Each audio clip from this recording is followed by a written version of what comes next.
Lu tahu nggak bro, ada satu pola yang udah lama jadi rahasia umum di kalangan orang Cina. Mereka tuh nggak pernah ngandelin keberuntungan buat keluar dari kemiskinan. Bukan karena mereka lebih pinter atau lebih kaya dari awal, tapi karena mereka punya metode yang disiplin, nyolok, dan kadang kelihatan keras buat sebagian orang. Mereka percaya bahwa miskin itu kondisi tapi tetap miskin itu pilihan. Dan pilihan itu dibentuk dari cara lo bersikap setiap hari. Bukan cuma dari peluang besar yang jarang lewat. Makanya, kalau ada satu hal yang bikin mereka jarang banget stuck di titik paling bawah, itu karena mereka punya pola hidup yang fokus ke perubahan yang bisa diciptakan, bukan yang ditunggu. Yang pertama kali mereka pegang itu cara berpikir. Mereka selalu mulai dari hal kecil yang bisa dikontrol dan bukan dari keluhan. Buat sebagian orang, keluhan itu kayak angin lewat. Tapi buat mereka, keluhan itu sinyal bahwa ada sesuatu yang harus dibenerin dalam cara hidup. Jadi dibanding bilang hidup susah, mereka bakal mikir apa yang bisa dilakukan detik itu juga biar hidup nggak tambah susah. Contohnya, banyak keluarga Cina yang dari awal udah ngajarin anaknya ngatur duit meski cuman receh.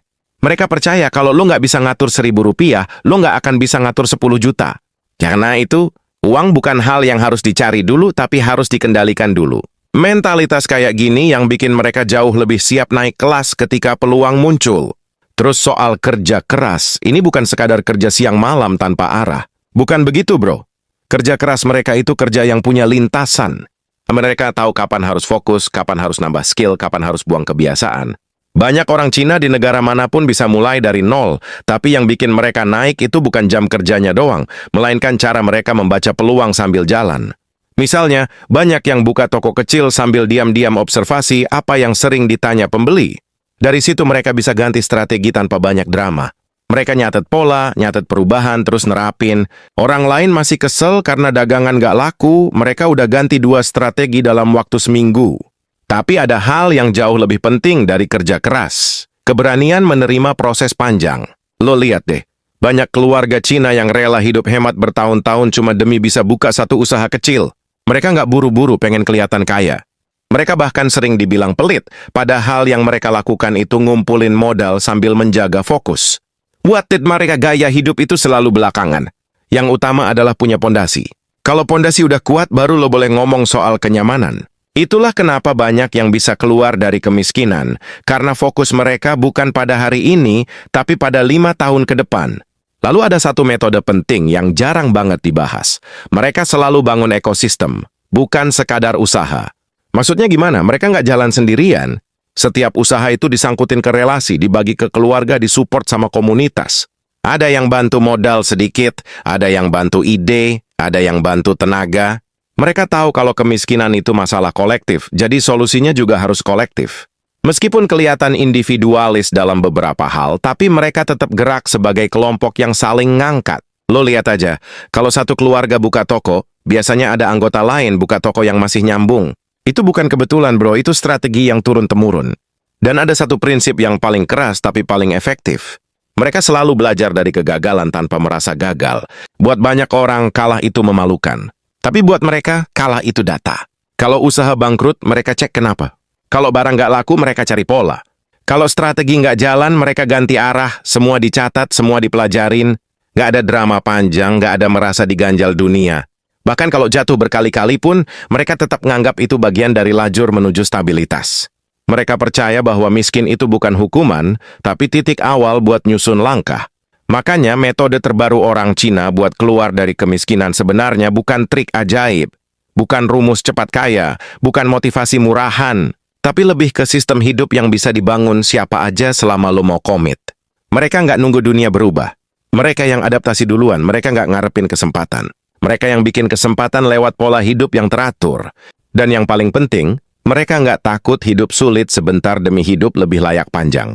Ada satu hal yang sering banget orang lewatin, padahal ini fondasi kuat. Kenapa banyak orang Cina bisa naik kelas ekonomi? Mereka nggak pernah berhenti mengasah diri meskipun kondisi hidup lagi susah. Buat mereka, miskin itu bukan alasan buat berhenti belajar. Justru saat lo lagi kekurangan, itulah momen terbaik buat nyerap ilmu. Banyak keluarga Cina yang dari dulu selalu nerapin prinsip sederhana, yaitu otak lo harus selalu lebih kaya daripada dompet lo. Karena kalau otak lo berkembang, dompet tinggal nyusul. Makanya walaupun mereka kerja seharian, tetap aja nyempetin baca sesuatu, analisis sesuatu, atau sekadar ngulik cara baru buat ningkatin usaha kecil mereka. Pola belajar mereka juga beda, bro. Mereka nggak cuma belajar dari buku. Mereka belajar dari pergerakan pasar, dari kelakuan pelanggan, dari obrolan orang, dari kegagalan, dan dari kompetitor. Mereka anggap semua itu sebagai bahan baku buat keputusan. Banyak orang pengen maju tapi belajar cuma waktu mood bagus. Sementara mereka, mood itu nomor sekian, yang penting ritme, bukan rasa. Kalau lu pengen keluar dari kemiskinan, lu butuh ritme yang lebih kuat dari alasan buat berhenti. Di titik ini, lo bakal ngeliat kalau kemajuan bukan soal cepat, tapi soal konsisten. Dan konsistensi itu jarang banget dimiliki orang yang hidupnya kebanyakan ikut arus. Tapi yang paling mengagetkan adalah bagaimana mereka memperlakukan uang kecil. Buat orang umum, uang kecil itu remeh. Tapi buat mereka, itu bibit modal. Mereka percaya bahwa uang kecil yang dikumpulin dengan disiplin bakal ngasih ruang buat ambil keputusan besar di masa depan. Sementara kalau lo terus buang uang kecil buat hal yang nggak penting, lo bakal terus kejebak di situ-situ aja tanpa punya kesempatan manuver. Inilah kenapa banyak orang Cina lebih suka hidup sederhana di awal. Bukan karena mereka nggak mampu beli yang lebih mewah, tapi karena mereka sadar bahwa hidup sederhana itu bikin mereka lebih gesit. Gesit ambil peluang, gesit menghadapi risiko, gesit buka usaha. Ada satu kebiasaan penting yang sering gue lihat dari keluarga Cina yang baru mulai bangkit. Mereka selalu nyiapin dana khusus yang bukan buat belanja, bukan buat gaya, tapi buat keputusan taktis. Dana kayak gini dipakai kalau ada orang yang lagi jual barang murah, toko yang bisa diambil alih, atau peluang kecil yang bisa jadi besar kalau disentuh dengan strategi benar. Jadi bukan soal pelit atau hemat berlebihan, tapi mereka membangun ruang buat bergerak. Banyak orang miskin yang makin miskin karena mereka hidup tanpa ruang buat ambil keputusan. Semua terasa darurat, semua terasa terpaksa. Mereka nggak punya modal buat menghindari jebakan, apalagi buat ambil peluang. Ya sementara orang Cina menganggap modal itu bukan sekadar uang, tapi kebebasan buat pilih arah. Lalu ada satu aspek yang jarang dibahas, tapi ini kuncinya. Mereka selalu ngukur kemampuan diri sendiri secara jujur. Mereka nggak merasa paling pinter, nggak merasa paling hebat, tapi juga nggak minder. Dan mereka tahu kapasitasnya ada di mana, terus mereka atur strategi di situ. Kalau cuma mampu buka usaha kecil, mereka mulai dari situ dulu, bukan langsung ngambil langkah yang bikin mereka megap-megap. Mereka percaya kalau satu langkah kecil yang kuat lebih berharga daripada 10 langkah gede yang mudah ambruk.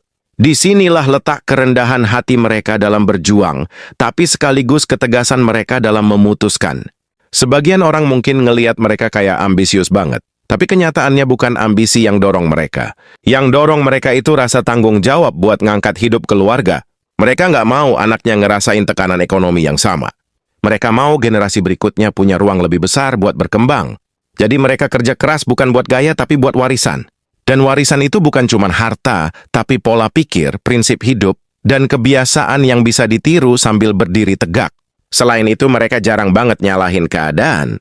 Sekalipun kondisi ekonomi lagi buruk, mereka tetap mikir gimana cara beradaptasi. Mereka nggak menunggu negara sempurna, lingkungan ideal, atau situasi stabil.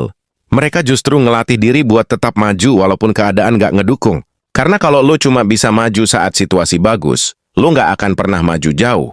Mereka tahu bahwa dunia ini nggak pernah jadi tempat yang sepenuhnya adil.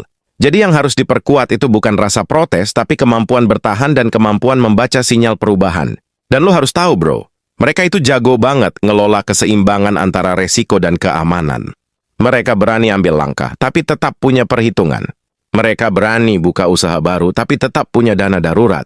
Mereka ngikutin peluang, tapi tetap punya rencana cadangan. Mereka jarang banget gambling.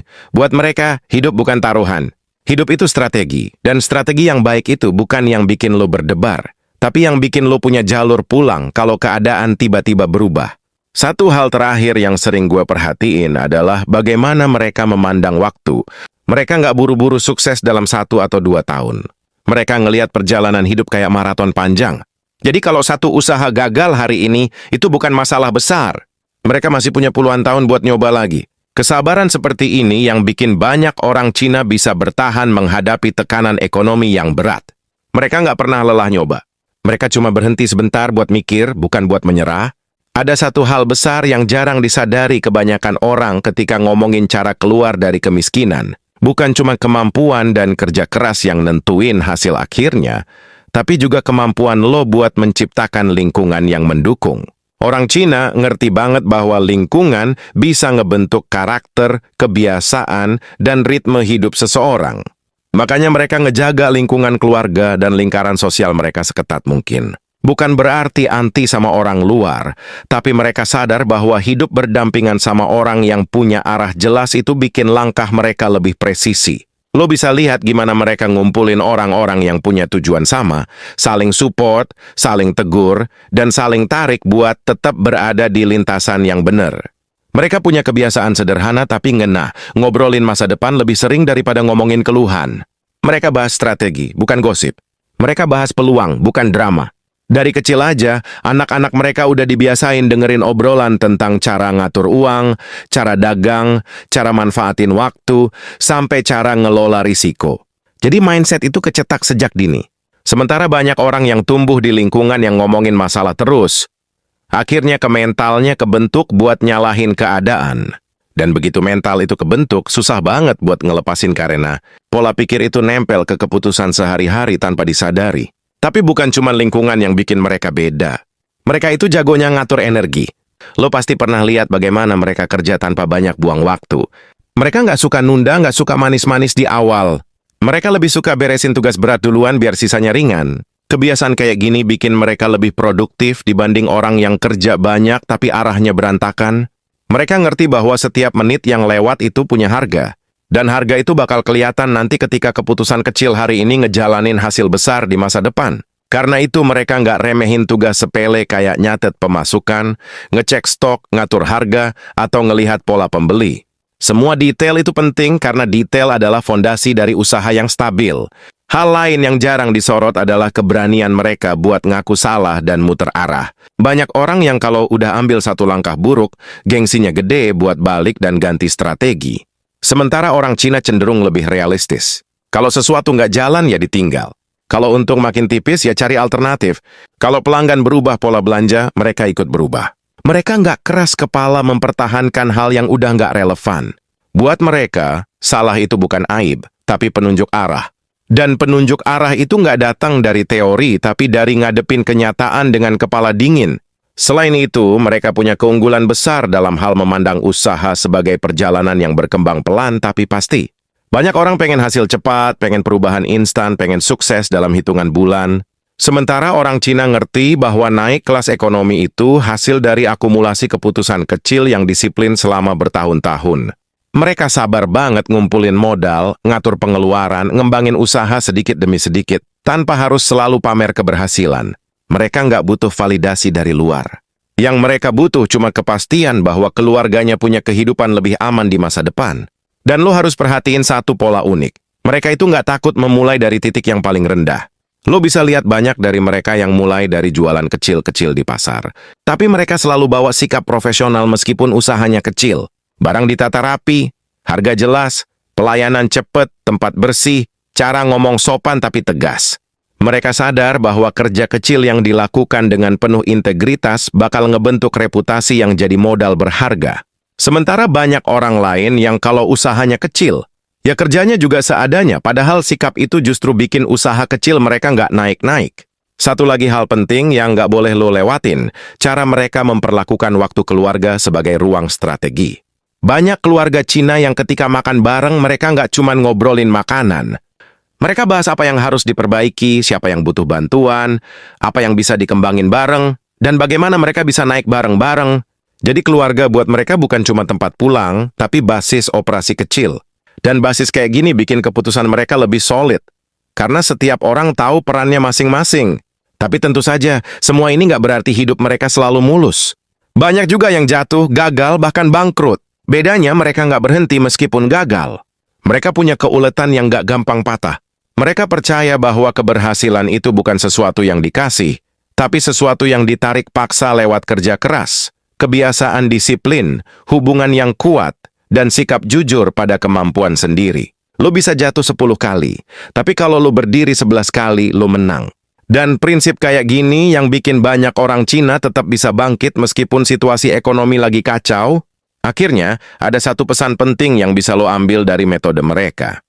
Keluar dari kemiskinan itu bukan tentang hoki, bukan tentang punya bantuan besar, bukan tentang lahir di keluarga tertentu. Tapi tentang bagaimana lo memperlakukan waktu, uang kecil, kebiasaan harian, lingkungan, dan sikap mental lo terhadap perubahan. Orang Cina ngasih contoh lewat tindakan, bukan lewat kata-kata. Mereka buktiin bahwa kalau lo pegang disiplin lebih kuat daripada alasan buat menyerah, lo pasti bakal nemu jalan meskipun jalannya sempit. Dan kalau lo bisa ngambil sebagian kecil aja dari metode mereka, kayak ngatur ritme, ngumpulin modal kecil-kecil, terus belajar tanpa nunggu mood, jaga lingkungan yang sehat, berani muter arah waktu salah, dan sabar ngumpulin kemajuan pelan-pelan, lo bakal ngerasain perubahan yang nyata. Nggak harus jadi orang Cina buat punya hidup kayak gitu. Lo cuma perlu punya tekad buat ngebangun sistem hidup yang bikin lo lebih kuat dari hambatan ekonomi apapun.